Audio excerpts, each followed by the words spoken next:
بسم اللہ الرحمن الرحیم۔ آج ہم دیکھیں گے کہ رسول پاک صلی اللہ علیہ وآلہ وسلم نے جب دعوت حق دی اس کے بعد جو ہے وہ ابھی چند ہی مہینے گزرے تھے کہ حج کا موسم آ گیا، تو کس طرح سے قریش والوں نے حجاج کو روکنے کے لیے مجلس شورا کی، یعنی کہ ایک بہت بڑی جو ہے ایک میٹنگ کی۔ جب حج کا موسم آ گیا تو قریش کو معلوم تھا کہ اب عرب کے وفود کی آمد شروع ہوگی، اس لیے وہ ضروری سمجھتے تھے کہ نبی کریم صلی اللہ علیہ وآلہ وسلم کے متعلق کوئی بات ایسی کہیں کہ آنے والے حجاج کرام جو ہیں وہ ان کی بات پہ یقین نہ کریں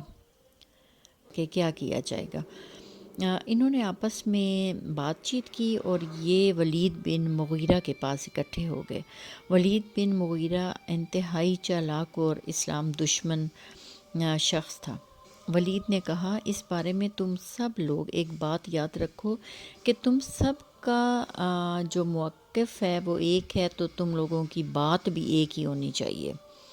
یعنی کہ تم میں سے کوئی ایک دوسرے کی بات کو نہ کاٹے، چاہے وہ مکہ کے ایک کونے میں ہے اور دوسرا شخص دوسرے کونے میں، تو بات ایک ہی ہونی چاہیے، جو کہ رسول پاک صلی اللہ علیہ وآلہ وسلم کے نعوذ باللہ خلاف بات ہم کریں گے وہ ایک ہی ہونی چاہیے، اس میں رد و بدل نہ ہو تاکہ سب کو اس پہ یقین آ جائے۔ اب لوگوں نے کہا تو پھر آپ بتائیے۔ مغیرہ نے کہا، نہیں، تم لوگ بات کرو، میں سنوں گا اور میں پھر بتاؤں گا۔ چند لوگوں نے کہا کہ ہم کہیں گے وہ کاہن ہے۔ ولید نے کہا، نہیں، باخدا وہ کاہن نہیں، ہم نے کاہنوں کو دیکھا ہے، اس شخص کے اندر نہ کاہنوں جیسی گنگناہٹ ہے، نہ ان جیسی قافیہ گوئی اور نہ تک بندی۔ اس پر لوگوں نے کہا، تب ہم کہیں گے وہ پاگل ہے۔ ولید نے کہا، نہیں، وہ پاگل بھی نہیں، ہم نے پاگل بھی دیکھے ہیں اور ان کی کیفیت بھی۔ اس شخص کے اندر نہ تو پاگلوں جیسی دم گھٹنے والی کیفیت ہے، نہ الٹی سیدھی حرکتیں ہیں اور نہ ان کے جیسی بہکی بہکی باتیں ہیں۔ لوگوں نے کہا، تب ہم کہیں گے وہ شاعر ہے۔ ولید نے کہا، وہ شاعر بھی نہیں، ہمیں اصناف سخن یعنی شاعری کے تمام اصناف کے بارے میں علم ہے، اس کا کلام جو ہے وہ شاعری نہیں ہے اور وہ شعر نہیں کہتا۔ تب لوگوں نے کہا، تب ہم کہیں گے وہ جادوگر ہے۔ ولید نے کہا، یہ شخص جادوگر بھی نہیں، ہم نے جادوگر ان کا جادو بھی دیکھا ہے، یہ شخص نہ تو ان کی طرح جھاڑ پھونک کرتا ہے نہ گرہ لگاتا ہے۔ لوگوں نے کہا، تب ہم کیا کہیں گے؟ ولید نے کہا، خدا کی قسم اس کی بات بڑی شیریں ہے، اس کی جڑ پائیدار ہے اور اس کی شاخ پھلدار، تم جو بھی بات کہو گے لوگ اسے باطل سمجھیں گے، البتہ اس کے بارے میں سب سے مناسب یہ بات کہی جا سکتی ہے کہ وہ جادوگر ہے، اس نے ایسا کلام پیش کیا ہے اور ایسا جادو ہے کہ اس نے باپ بیٹے، بھائی بھائی، شوہر بیوی اور کنبے قبیلے میں پھوٹ ڈال دی ہے، اور لوگ جو ہیں وہ اس مذہب کی بنا پر ایک دوسرے کو چھوڑنے کے لیے تیار ہو گئے ہیں۔ بالآخر اس بات پہ سب نے اتفاق کیا اور رخصت ہو گئے۔ بعض اس معاملے میں ولید کے متعلق جو ہے سورہ مدثر کی آیت نمبر 11 سے 26 تک نازل ہوئی، یعنی 16 آیات نازل ہوئیں۔ اللہ تعالیٰ نے جب ولید بن مغیرہ کو یہ میٹنگ کرتے دیکھا تو انہوں نے اس کے بارے میں آیات نازل کر دی، رسول پاک صلی اللہ علیہ وآلہ وسلم کو بتا دیا، اور پورا نقشہ جو کہ اس کے ایکسپریشن تھے اور جو اس نے کہا وہ سارے کا سارا اللہ تعالیٰ نے آیات میں بیان کر دیا۔ اس میں نقشہ اس طرح کھینچا گیا ہے کہ ارشاد باری تعالیٰ ہوا، انہو فکر وقدر، اس کی ٹرانسلیشن بھی میں ساتھ بتاتی ہوں، اس نے سوچا اور اندازہ لگایا۔ فقتل کیف قدر، وہ غارت ہو، اس نے کیسا اندازہ لگایا، پھر غارت ہو، اس نے کیسا اندازہ لگایا، پھر نظر دوڑائی، پھر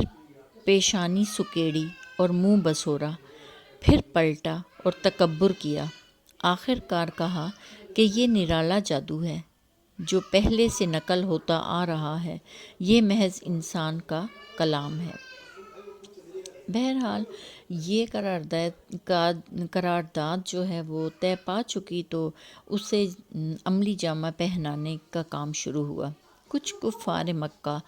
عازمین حج کے راستوں میں، یعنی جس راستے پر وہ مکہ میں انٹر ہونے تھے وہاں پہ وہ بیٹھ گئے اور لوگوں سے گفت و شنید کرنے لگے اور ہر گزرنے والے کو آپ صلی اللہ علیہ وسلم کے خطرے سے آگاہ کرتے اور تفصیلات بتاتے۔ اس کام میں سب سے زیادہ جو پیش تھا وہ ابو لہب تھا۔ وہ حج کے ایام میں لوگوں کے ڈیروں اور بازاروں میں جاتا اور آپ صلی اللہ علیہ وسلم کے پیچھے پیچھے لگا رہتا۔ آپ صلی اللہ علیہ وآلہ وسلم اللہ کے دین کی تبلیغ کرتے اور ابو لہب جو رسول پاک صلی اللہ علیہ وآلہ وسلم کا چچا تھا، ان کا ہمسایہ تھا، اور آپ صلی اللہ علیہ وسلم کی 2 بیٹیاں جو ہیں وہ ان کے بیٹوں سے نکاح ہوا تھا، رخصتی نہیں ہوئی تھی، لیکن جو ہی آپ صلی اللہ علیہ وسلم نے تبلیغ کے بارے میں تبلیغ کی اسلام کی تو اس نے اپنے بیٹوں سے کہا کہ وہ انہیں طلاق دے دے، اور پھر ان کا انجام بھی جو ہے وہ بہت برا ہوا، اور سورہ لہب جو ہے وہ نازل ہوئی۔ اچھا، تو اس دوڑ دھوپ کا نتیجہ یہ ہوا کہ لوگ اس حج سے اپنے گھروں کو واپس ہوئے تو ان کے علم میں یہ بات آ چکی تھی کہ آپ صلی اللہ علیہ وسلم نے دعوی نبوت کیا، اور یوں ان کے ذریعے پورے دیار عرب میں آپ صلی اللہ علیہ وآلہ وسلم کا چرچا پھیل گیا۔ یعنی ویسے اگر یہ لوگ نہ بتاتے تو ہو سکتا ہے کہ رسول پاک صلی اللہ علیہ وسلم کچھ ہی لوگوں سے ملتے، لیکن ان لوگوں نے تو ہر آنے جانے والے کو یہ بات بتائی، تو اس طرح لوگوں کو پتہ چل گیا کہ ایک نبی آ چکا ہے، اور جن لوگوں نے کتابیں پڑھی ہوئی تھیں اور انہیں معلوم تھا تو انہوں نے اس بات کو سچا بھی سمجھا۔ تو اس طرح سے کچھ ملے جلے تاثرات لوگ لے کے واپس چلے گئے۔